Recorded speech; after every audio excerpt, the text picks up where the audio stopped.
Good afternoon. Fade to Black breaking news for this Thursday, October 10th, 2024. This is all of the news that you need. I'm Jimmy Church. You know what to do. Help support the show. Help support everything that we do around here. And it turns out my computer is glitching and the video feed, but I'm just going to run through this and get this done. All right. It's just the way that it is. I'm not going to restart the news. Here we go. Help support the show. Get a T-shirt. 2 ways to get them. 2 links are below. All right. Tonight on the show, Thursday, it is my birthday. So tonight I'm going to hang out with all of you and celebrate with a special AMA AJA all night long. And it's going to be fun. All right. So I'll see everybody tonight on the show. Let's get straight to it. I've got a lot to do this afternoon, so I'm going to run through the news very quickly. On this day in history, 1967, the International Outer Space Treaty was ratified. The treaty dictates that no one can claim territory in outer space and that other celestial bodies must be used, quote, exclusively for peaceful purposes, end quote. More than 100 countries have signed. Here's your fader fact. As long as you can legally obtain human flesh or limbs, cannibalism is allowed in the Netherlands. That's your fader fact. Let's get to the breaking news. Peter Dodge, who was a NOAA hurricane hunter, died last year. And on Tuesday, as a tribute to his life's work, his ashes were deposited in the eye of Hurricane Milton. Hurricane Milton made landfall near Siesta Key, Florida yesterday as a dangerous Category 3 storm and weakened to a Category 1 as it cut through the state and moved offshore. Milton dropped more than 18 inches of rain on St. Petersburg, representing more than a 1 in 1,000 year rainfall event for the area. Milton, the third hurricane to hit Florida this year, has knocked out power for more than 3 million people. Wind gusts of over 100 miles per hour were recorded near Tampa, and Milton ripped off the roof of Tropicana Field, which was set to be a makeshift shelter for first responders.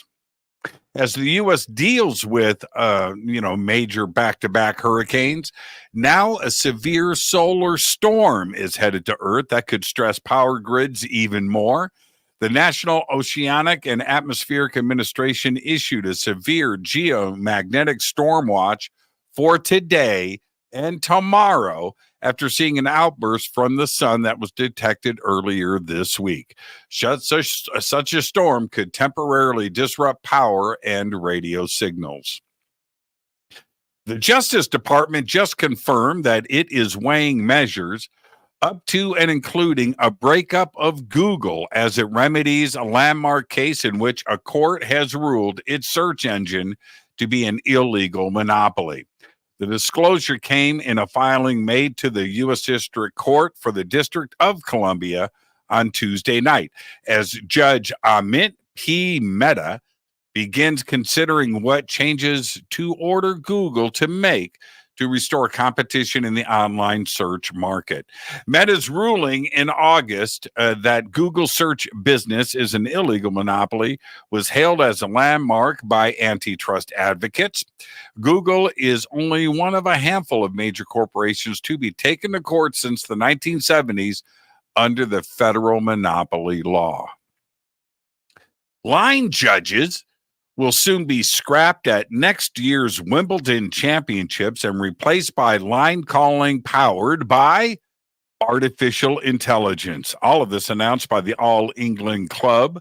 It has confirmed everything last night. The installation of automated electronic line calling will be rolled out across all 18 courts next year, meaning it will be the first time in 147 years there will be no human line judging officials. Hubble telescope's new images of Jupiter's giant red spot, or the GRS, collected 90 days between December 2023 and March 2024, reveal that the GRS, the giant red spot, is not as stable as it might look. The recent data shows the GRS jiggling like a bowl of gelatin. The new imaging is being presented at the 56th annual meeting of the American Astronomical Society Division for Planetary Sciences in Boise, Idaho. And finally, I'll leave you with this. NASA's LCOT, the LCOT, the low-cost optical terminal, a ground station made of modified commercial hardware, has transmitted its first laser communications uplink to the T-Bird, the terabyte infrared delivery, a tissue box-sized payload orbiting the Earth.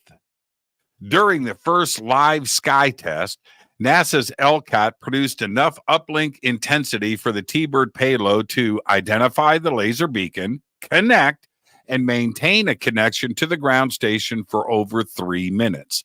This successful test marks an important achievement for laser communications. Connecting LCOT's laser beacon from Earth to T-Bird required, are you ready? A milliradian of pointing accuracy, the equivalent of hitting a 3-foot target from over 8 football fields away. That sounds like a typo. I'm not impressed. I did that with my Daisy Red Ryder BB gun when I was 10 years old. But check this out. What about that 3-minute connection time? That ain't much, right?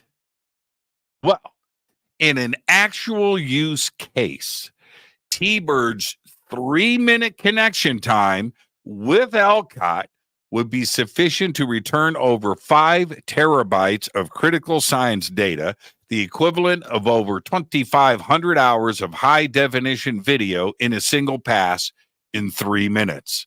As the LCOT Sky Test demonstrates, the ultra-high-speed capabilities of laser communications will allow science missions to maintain their connection to Earth as they travel farther than ever before. So, yeah, that's impressive. Seriously. There you go. There's all the Fade to Black breaking news that you need for this Thursday, October 10th, 2024. Fade to Black breaking news is produced by Renee Neumann. I'm Jimmy Church. Tonight on the show, I'm just going to celebrate my birthday with all of you. We're going to hang out. We're going to do our thing. It's an AMA. It's an AJA. Let's do this, man. Let's celebrate together. I'll see you tonight on Fade to Black.